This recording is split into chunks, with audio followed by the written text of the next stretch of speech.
Chapter 8. Penn, Philadelphia, 1992 to 1994. Physics. Musk got bored at Queens. It was beautiful but not academically challenging. So when one of his classmates transferred to the University of Pennsylvania, he decided to see if he could do so as well. Money was a problem. His father was providing no support, and his mother was juggling 3 jobs to make ends meet. But Penn offered him a $14,000 scholarship plus a student loan package. So in 1992, he transferred there for his junior year. He decided to major in physics because, like his father, he was drawn to engineering. The essence of being an engineer, he felt, was to address any problem by drilling down to the most fundamental tenets of physics. He also decided to pursue a joint degree in business. I was concerned that if I didn't study business, I would be forced to work for someone who did, he says. My goal was to engineer products by having a feel for the physics and never have to work for a boss with a business degree. Even though he was neither political nor gregarious, he ran for student assembly. One of his campaign pledges poked fun at those who sought student office in order to polish their resumes. The final promise of his campaign platform was, if this position ever appears on my resume, to stand on my head and eat 50 copies of the offending document in a public place.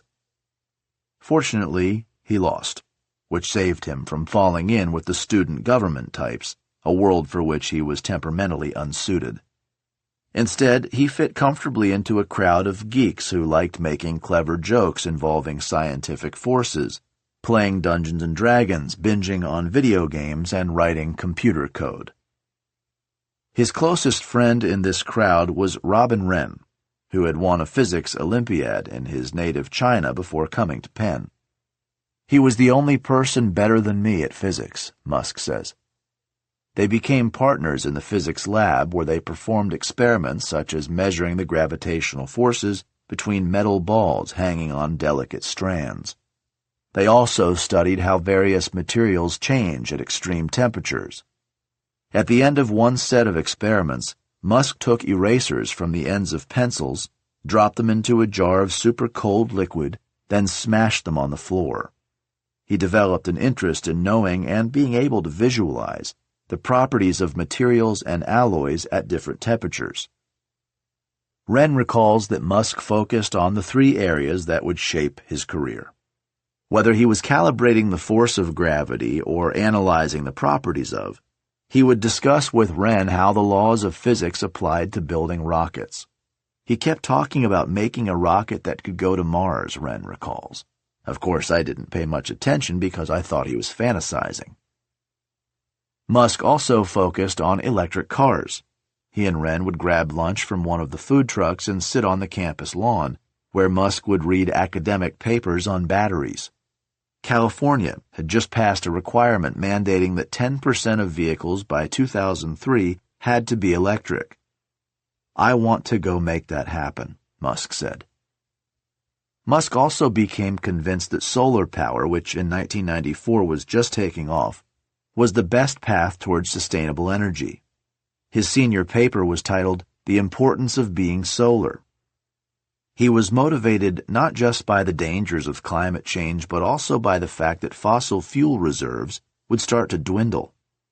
Society will soon have no option but to focus on renewable power sources, he wrote. His final page showed a power station of the future, involving a satellite with mirrors that would concentrate sunlight onto solar panels and send the resulting electricity back to Earth via a microwave beam. The professor gave him a grade of 98, saying it was a very interesting and well-written paper, except the last figure that comes out of the blue. Party animal. Throughout his life, Musk had 3 ways of escaping the emotional drama that he tended to generate. The first was the one that he shared with Naved Farouk at Queens, an ability to zone out on empire-building strategy games such as Civilization and Polytopia. Robin Wren reflected another facet of Musk, the encyclopedia reader who liked to immerse himself in, as the Hitchhiker's Guide put it, life, the universe, and everything. At Penn, he developed a third mode of relaxation, a taste for partying that drew him out of the lonely shell that had surrounded him as a kid. His partner and enabler was a fun-loving social animal named Adeo Ressi. A tall guy with a big head, laugh, and personality, Ressi was an Italian-American from Manhattan who loved nightclubs. An offbeat character, he started an environmental newspaper called Green Times and attempted to create his own major called Revolution, with copies of the newspaper as his senior thesis. Like Musk, Ressi was a transfer student, so they were put in the freshman dorm, where there were rules against parties and visitors after 10 p.m. Neither of them liked following rules, so they rented a house in a sketchy part of West Philadelphia. Ressi, who had been a denizen of New York clubs, came up with a scheme to throw big monthly parties. They covered the windows and decorated the house with black lights and phosphorescent posters. At one point, Musk discovered that his desk had been painted in lacquered glow-in-the-dark colors and nailed to the wall by Ressi, who called it an art installation. Musk took it down and declared that no, it was a desk. At a junkyard, they found a metal sculpture of a horse's head and put a red light inside, so beams darted out of its eyes. There was a band on one floor, a DJ on another, tables with beer and Jell-O shots, and someone at the door to collect the $5 entrance fee. On some nights, they would draw 500 people, which would easily pay the rent for a month. When May visited, she was appalled.